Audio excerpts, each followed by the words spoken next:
drank pots and pots and pots and pots of strong black coffee, trying to keep my sleepy soul awake.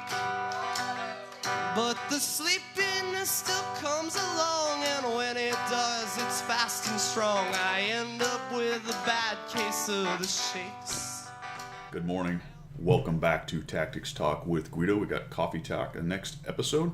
Got a couple things to go over today. Should be a relatively quick one because we're going to cover update 9.20.1, which I've covered a little bit already last week.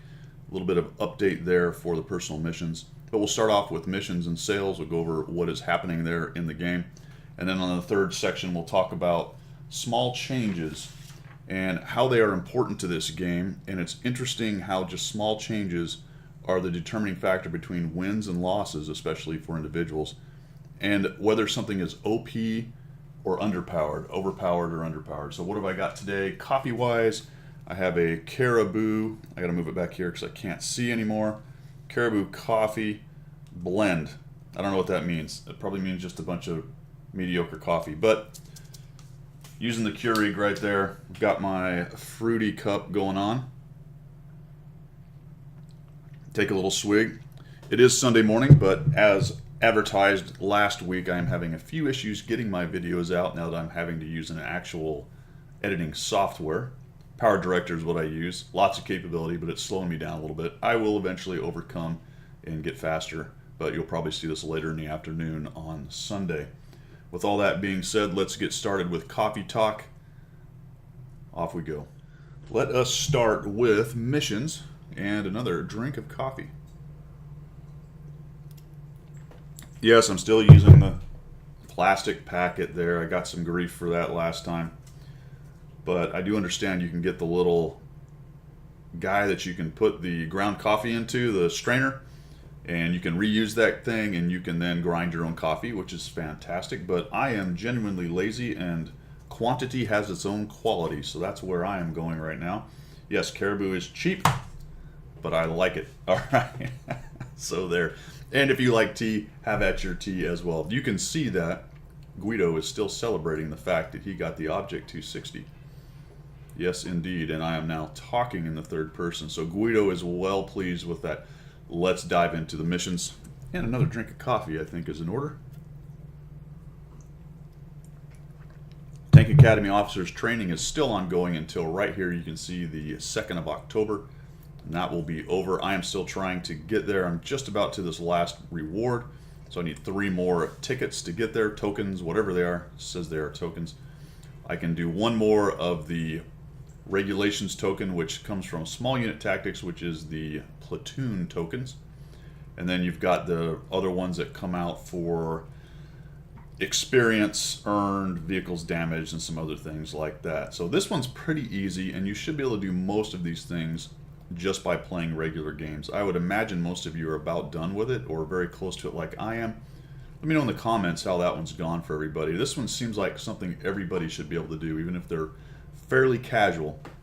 Now, it would have to be more or less every day playing a little bit, so you may not consider that exactly casual, I get that. But for, shall we call it a casual serious player, it should not be that hard. IS-4 is still on track. Caught a little grief because I got this wrong the other week. Let's take a look at the IS-4 track. Yes, it goes through the ST1, KV4, and KV3. It does not go through, like I said, the IS-3 and the T10. I like this line. It's probably the second favorite out of the 2 Russian lines. The KV3 and the KV4 are supposedly known for a lot of armor. That is somewhat questionable these days with the way the meta has developed. I still like both those tanks quite a bit, but they're not the big burly beast that they used to be, although they can be quite effective. The ST1, though, is a fantastic tier 9. Now, it's a little late in the game because this thing's almost over, but if you are grinding up this line, really the ST1 is well worth getting. The IS-4 is questionable as well, but definitely work on that ST1. Back to the missions then. Getting down to the bottom, that is done with that. We get over, those are events, by the way, those are the events under the missions tab. So under the missions tab, missions, I love it. I'm going to try to stay away from mocking that today. That's not really the purpose of today. Ranked battles, you can see that I haven't done a whole bunch of that. In fact, I have done no ranked battles. I just find that I don't play that time of night. You know, I'm busy doing other things. I do play the game a lot, but it tends to be during the day or early afternoon. So ranked battles is not really something that appeals to me a whole bunch. Anywho, on to tank rewards. Let me know how you're doing, actually, by the way, for you guys that are doing ranked battles. Give me some feedback in the comments down there. Tell me how that's going. I am interested in what the second season, they're calling it, is doing. Would be interested to see if anyone's liking it. On the forums, they're talking a lot. There's a lot of chatter about I'm not doing it and it's terrible, but there's also a few people coming back and saying, hey, it's fine, no problem. You can't go off the forum too much. Obviously, the forum is the people who like to talk a lot, to include myself, and is not always representative of the game as a whole, or the players as a whole. Tank rewards is still going on. You can see that on 5 of 6. I've discussed this several times. Again, I play quite a bit, but I've only tripped 28,126 out of 50,000, and that's just to get one completed. So I'm curious, has anybody completed this out there? Let me know. Never mind just once, but twice, or holy cow, is anyone actually near getting 10 of them? Not a big deal, because if you get down to the counter, I'm already at 134 out of 150. You only need 90 to get to the top reward. I've said it before, this tank rewards is set up for you to succeed. Pretty dang easy to get the 90 out of it. This is the one that's 10,000 experience a day and then 20,000 experience a day. So you can get 2 of these a day. 2 of these tokens, is that what they're calling them? Yes, so you can get 2 tokens a day, and then they've got the other missions that are thrown in there, so it should be pretty easy. One thing I haven't talked about, and I just realized now, but I usually get it off of the website, but if you go all the way to the bottom where it says other missions, if you're curious about what the bonuses are that weekend, like is it a ×2, ×3, is it ×2 for every win, whatever the case may be, that's down here. So you can find it in the client in-game without digging through the website. All right, let's jump over and take a look at what is faux sale. The big news for the sales today is the WZ121G FT, which is a Chinese Tier 8 Premium TD. I haven't played this tank. I played against it. It seems to have a pretty good alpha gun. Hits hard, has decent, pretty good mobility, and it can definitely spin in place very well. It's got good traverse. It's very difficult to circle this thing. I've run into that several times. So it seems to be not a bad tank out there if you're still spending money. Dicker Max is in the shop as well. The 8.8 continues to be in the shop for 19 hours, so get it while it's hot if that's your thing. And the STG is still out there as well for 7 more days. The Thunderbolt's still hanging around, but it's at 19 hours as well, soon to be gone. So not a whole lot else going on in the sales department. Let's start with the first common test for 9.20.1. I talked about this last episode, but I was rightly called out for going over the personal missions in depth, and they are changing quite a bit, which I didn't realize last week. And this is an example of it right here. You can see that they have turned it into kind of a campaign-looking idea with the different missions leading up to the vehicle, and they've reworked the way it happens a little bit. And we'll discuss a touch of that as we go, but overall, 9.2.1 is in first common test. So realize, again, I always say this, but these numbers could change quite a bit. They usually don't change it quite a bit, but they could change. Things fall out, things get put in. There you have it. So they're going to rebalance the Tier 10 light tanks. We talked about that last week a bit. The personal missions thing is probably the biggest deal that we haven't covered yet. Some improvements to Matchmaker, and then an extra reward for great performance. This is interesting. Epic medals and battle hero achievements earned at tiers 4 through 10 now come with bonds.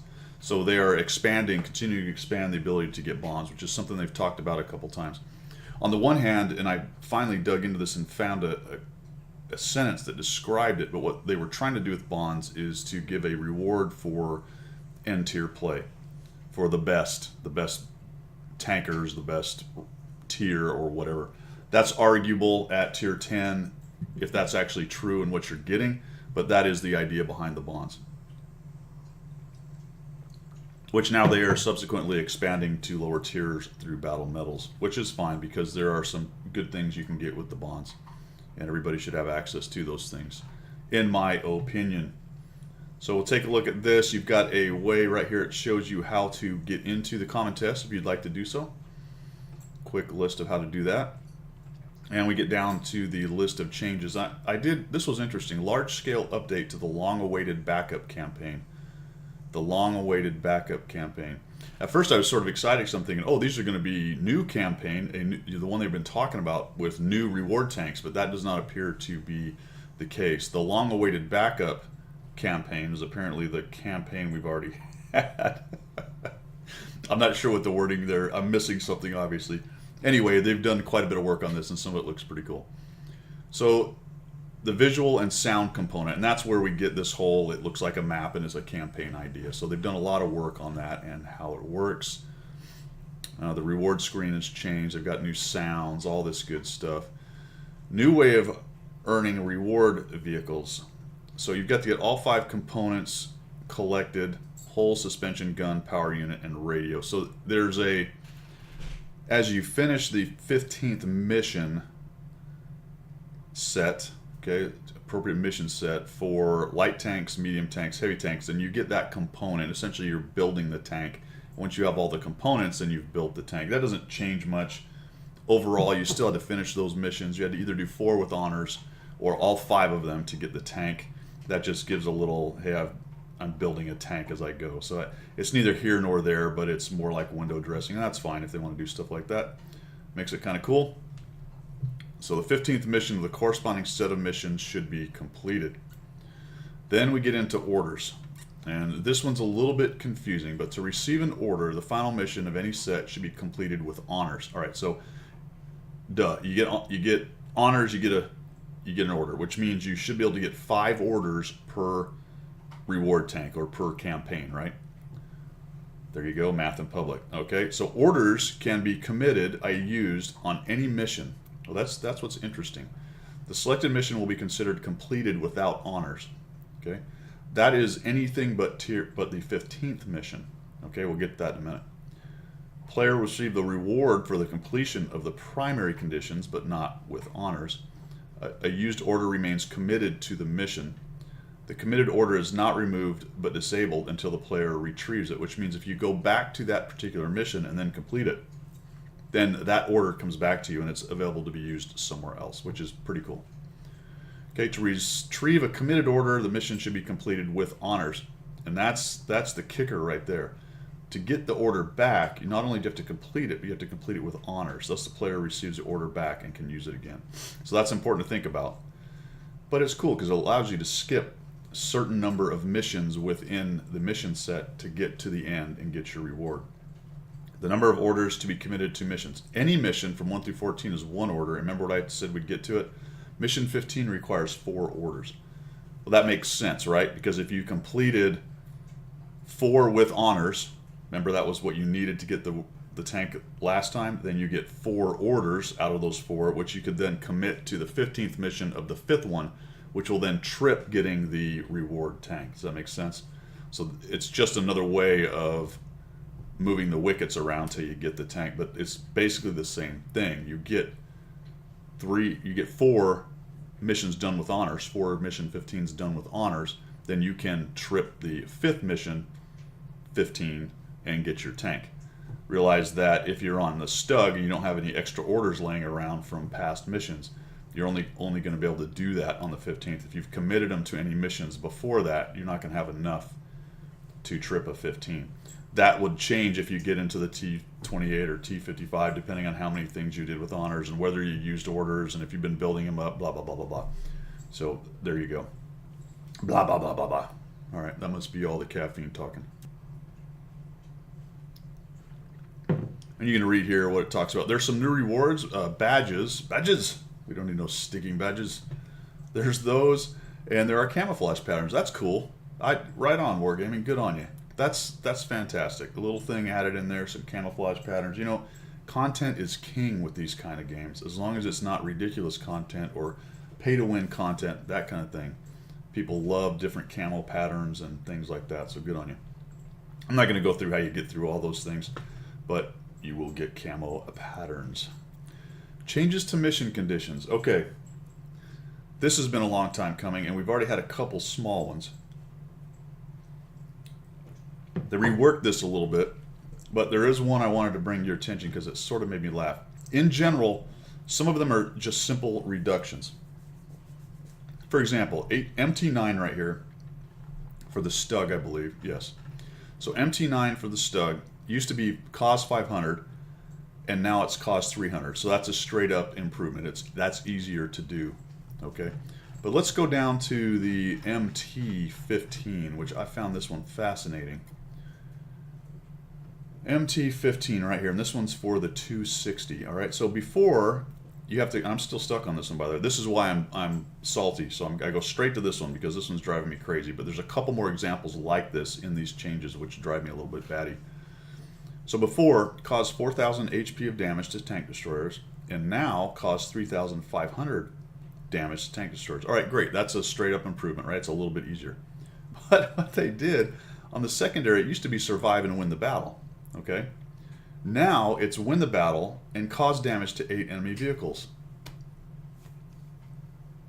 So, really? So I need to concentrate my fire on TDs. I need 3,500 HP of damage to only one kind, one class of tank. And that's not easy. Now, none of the missions for the 260 should be easy. But this is kind of crazy because it's one class. Oh, by the way, you need to hit an additional 8, or you need to hit damage to 8 different enemy vehicles. So you've got to shoot at other vehicles, which are probably going to be lights and mediums and everything else. So you can't really just concentrate on getting the TDs. You got to then damage 8 others. This just seems really random to me. It really does. Overall, these are good. Okay, overall these are good, but some of them are a little bit goofy, and I think it's indicative of situations where they maybe don't really play their own game. That one just seems kind of a random, hey, let's just change it around and I'll randomly put in 8 enemy vehicles. Very strange. Okay, on to bonds and awards. I talked about that. You can now get bonds off of Epic Medals and Battle Heroes achievements. And then we'll move on to the improvements to Grand Battles, which I will ignore because I still have not played a single Grand Battle. But there's some small changes to the UI. There's some changes to the boot camp, which I have never done. And then we get the HD quality tanks, so good on them. Continuing to churn out the HD stuff. I'm really looking forward to the HD maps. Hopefully they come out sooner, vice later. WYs is apparently some kind of sound software or how they do their sound, but anyway, it's going to further sound improvements. You know, let's go off on a rabbit hole on sound on this game. I'm not a huge fan of what the game sounds like as far as the guns go right now. I know a lot of people like it. There was a past patch, it was probably 2 years ago, that had some really booming, heavy sounding guns, and I guess they were just not quite realistic enough. But as far as the feedback in the game and sounding cool, they really sound great. And the ones we have now are kind of, to me, it just sounds like psh. Now this could be just my sound on my computer, but I'm only talking about what I hear, and the sound, they've really chased sound, so that's been strange to me. All right, let's move into the changes for vehicles. Changes to vehicles, which I've covered already a couple times, but we've got some pretty good details now. I know I mentioned last time that we don't have a lot of numbers, but if you want to dig into the website here and find the numbers, they are all over the place. All over the place in that there are a lot of numbers. Bottom line, let's just do some generalizations. So the heavies on the British side are getting some updates. Guns are changing around, a little bit of armor change. On the Carnarvon, there's the Conqueror. It's getting more armor and it's being slowed down, I think, is the bottom line. The bummer to me is the reloads getting changed, and that is a major bummer because one of the great things about that tank, 2 great things about that tank. Number 1, mobility. It could definitely get around the battlefield. Number 2 was it spit out a lot of damage rapidly, and the gun was fantastic. And that's what I liked about the Conqueror. Now it's going to be built on more of a heavy idea than a heavium idea. That's a bummer to me because it takes some of the uniqueness out of the tank. I don't know why we have to milquetoast and make every tank, you know, every heavy has to be a heavy and every medium has to be heavy or a medium. I don't know. I'm not really a fan of that, but that's what we're getting. It wasn't a very popular line, that's for sure. So there we got the Conqueror. The big thing on the FV215B to remember is if you want to keep that as a special vehicle, you have got to get that in your garage before this change happens, because what you're going to get is the Super Conqueror added. And there are quite a few videos out on the Super Conqueror. I don't have any info on you, but it's got some pretty good spaced armor, and apparently the turret is absolutely fantastic. That's all common test stuff, so remember that can change. Bottom line, if you want this special vehicle, you need to unlock it and get it in your garage. The Centurion Mark 1, 71, and 4202 are getting some upgrades to turret armor, so they should be better at poking hills. And then there's quite a few changes to the what they call the alternate branch for the British TD, starting with the Challenger, going to the Charioteer and Conway. Interesting, look at the 4202 is stuffed in the middle of the TDs right here. But there's the information on the 4202, which happens to be a medium. They're getting some better azimuth on their turrets. They're getting some gun changes, specifically on the Challenger. It's actually getting a more punchy gun, which is going to do more damage. 280 right there instead of the 120 or 150. Kind of a really pew-pew gun down there. As the video above says, you had to run around and take bites out of your enemy. If you got time and you want to enjoy the translations from Wargaming, listen to that video up above, because there's actually some pretty funny ones. At one point, which one does it... I can't remember if it was the Charioteer or the Conway, but they called the gun capricious. Now I get what they were talking... I get what they were getting at. I get what they were getting at with the translation, but capricious was a funny word to use for a gun to me. Conway, and then the stage one's getting quite a few changes to make it more effective. I think the biggest thing you'll find here is, remember how terrible the depression on these were? That's what made them more or less useless on a lot of the maps and positions. It was very uncomfortable, very difficult to use these tanks because their depression was so bad. To some extent, the azimuth on the gun, especially at the 4004 and the 4005, that was very painful. But man, the depression was horribad. Now it's got better depression. Not that the turrets are especially fantastic for bouncing, but at least they're a little bit more usable. And there's some extra guns thrown in there, so that's good. The Kananyag-Panzer 105 is being added to the super test. And then we get to the LTs, which I've covered, but real quickly, the Rheinmetall Panzerwagen is getting some more ammo thrown in there, and it's getting actually some better gun handling, which is nice. Very good there, and it looks like the reload time and the aiming time is getting better. So anytime you get more less reload time, I guess, and less aiming time, that's very good. Type 59, this feeds into my next discussion when I talk about very small changes and how important they are to this game and making something OP or underpowered. But you can see that the 59 is getting some gun handling bonuses. So for dispersion during movement, dispersion on hull traverse, and dispersion on turret traverse, which is basically any kind of movement, all three of those cover more or less any kind of movement you can be making with your tank, is going to be less. So what does that mean overall? It means the gun is going to be more accurate. Is the accuracy of the 59's gun really its issue right now? I don't really think so. U.S. Air Force is flying overhead. I don't know if you can hear that. Outstanding. So the gun accuracy is probably not the thing. I would have liked to have seen a little bit more mobility, but we'll take whatever you can give us. The 34-3 is getting some armor, and it's actually getting aiming time decreased from 3.4 to 2.9. 3.4 is quite a long time, and we'll talk about that in the next segment. 2.9 is more reasonable and comfortable. Depression angle from 0 to -4. Interesting. That's going to be very helpful for that tank. And the armor of the hull and turret should now be, I believe, the same as the Type 59, or very close to it. It's a much softer tank right now. 59 Patton likewise is getting some things. The WZ gets more shells. The T100 LT gets reload time dropped from 8.4 to 7.8. That's pretty significant, actually. And it gets more rounds to fling down range. This is that split right here that they've been talking about with the Bulldog and the CMCD, where you're getting two different lines for the light scout lines. And then there's that goofy line with the autoloaders that goes from a light to a medium to a heavy, ending in the T57. That's what this is talking about right here. Here's where your Walker Bulldog is getting its autoloader taken away. That's going to cause some angst for some people. And then the Sheridan gets some bonuses in there. A couple of these Tier 10 lights are actually getting higher alpha, up to 390. So that will be interesting to see what happens with those overall.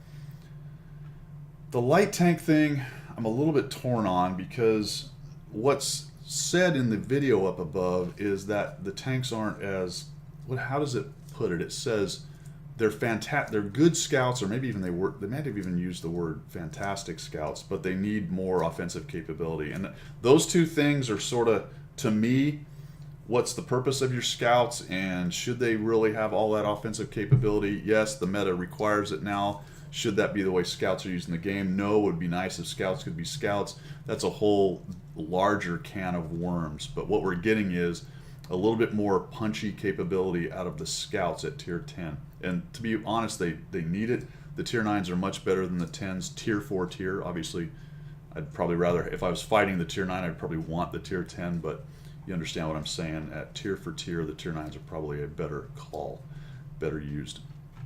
Getting down to France, this one was kind of out of left field for the 155-55. I don't know what or why that was required, but apparently it's been made much lighter of a tank. The engine then power was decreased because it's a lighter tank, I assume. So I'm assuming it's roughly the same speed. It's just the numbers have been wickered around for some reason. And the 13-105 is getting that extra damage that I talked about, so a little more punchy gun, and then you're going to have another 3 rounds for that bad boy. And all the way down at the bottom, you get Japan with improved turret armor on the STB-1, which is sort of starting to complete the tier 10 and tier 9 medium turret upgrade idea that's been going on for the last few months. So that is the 10.1. Let's talk quickly about bonds, which is another update they got going on. All right, here's a classic wargaming cake and eat it too situation. I'm going to need some coffee for this one. All right, I love these kind of things. So here we go. Bonds quickly became the talk of the community. Okay, blah, blah, blah. That's exactly what we wanted to implement, but there was a lot more to figure out along the way. An example, one thing is we had to find out how to grow the currency while keeping its core concept intact. This is something I've asked for a long time. Exactly what was its core concept? Well, they actually spelled out. Fantastic. Bonds were initially positioned as a definitive reward for the most skilled and efficient. Okay? And we aim to keep it that way. Except, at the same time, we didn't want to leave behind tankers who haven't made it to tier 10 or don't enjoy playing at lower tiers. I think what they meant to say, or enjoy playing at lower tiers, I'm pretty sure, because then they're starting to talk about epic medals and battle hero achievements from tier 4 to tier 10 right here will now get you bonds. So we've expanded bonds. People are going to be able to gain them quite a bit more, or larger amounts of them. So pretty soon we're going to have people running around with the improved equipment, or quite a bit of the improved equipment. It's out in the game right now, but it's going to be taking on a larger and larger role. Because we like to min-max things, and because this game is so much about small margins making the victory happen, this is going to become extremely important to have this equipment, especially on the more competitive side when you're setting up teams for tournaments or for running leagues, things like that. Is going to become very important to have these things. So the good news is that they're expanding the ability to get them, but the question then becomes, what does that end up doing to the meta? Potentially not much overall, but it actually could, especially at the top end of play. So let's talk about that for just a bit. So one of the cool things about this game is how important small differences are. First of all, let's talk about stats. You can see that these are my stats. I'm at 58.68% in victories. The difference between a 58% player and a 50% player, if you play the game a lot, you know that it's significant. But if you just look at it on the surface, 58 to 50 isn't that big a deal, right? People have rightly said on the forums or talking about this that if you're talking about me at 58 and somebody at 50, out of 100 battles, that's a difference of a whole 8 battles. And what the heck kind of difference is that really in the big picture? But it makes all the difference in the world, in fact. A guy who sits at 65, which is only 7% above me, or 7.5%, slightly under it, is significantly better than I am. Just like I am significantly better than somebody that sits at 58. You've got to take into consideration number of battles and other things like that. So I'm talking about just the gross numbers. But the point is that the difference between those win rates is, in fact, rather significant. And one of the reasons is because in this game, balance-wise, shifting something a couple seconds here or even a couple milliseconds here and there makes all the difference in the world. Now, there are examples where things get severely overbuffed. If you look at the mouse, for example, it probably got fairly severely overbuffed. But if you looked at the numbers on the face of it and you knew nothing about the game, and somebody told you that they're going to drop the reload, what it was at a second, second and a half, off of 13 down to 11 and a half or whatever it went to, and add some armor here and there, and you looked at it as a percentage of that tank's capabilities in armor and reload, you'd probably shrug and go, that doesn't seem like much. I mean, how would that make it OP? But the fact is it does, because this game plays in those margins. So when they balance tanks, just shifting things a few milliseconds, a few tenths of a second, a few seconds here and there, can be quite a bit. And in fact, in the case of seconds, especially when you're talking 7-second to 15-second, 18-second reloads, it can be fantastically overpowering or underpowering depending on what they do. So I find that to be a fantastically interesting part about this game. So when you're looking at whether something's OP and underpowered, take those things into account while you're talking about it. When you're looking at stats and trying to figure out who's better than who, not that that necessarily matters too much, but if you're looking at it from an objective standpoint, you got to understand that there is a huge difference between 58 and 50, just like there's a huge difference between 65 and 58. Now, I just like that about the game. Now, if you want to look at it for an analogy, you can look at any pro sports that go on. When you look at a team in, say, Major League Baseball or football, if they're running in the 60 to 70% win rate, they are fantastically better than anyone who's running in the 50%. And the same thing applies then. They're only 10, 15% above the baseline of the rest or the average of the league. But they are, in fact, a lot better than those other teams, even though they only win a couple battles, only win a couple games out of 50 or 100 than the other guys do.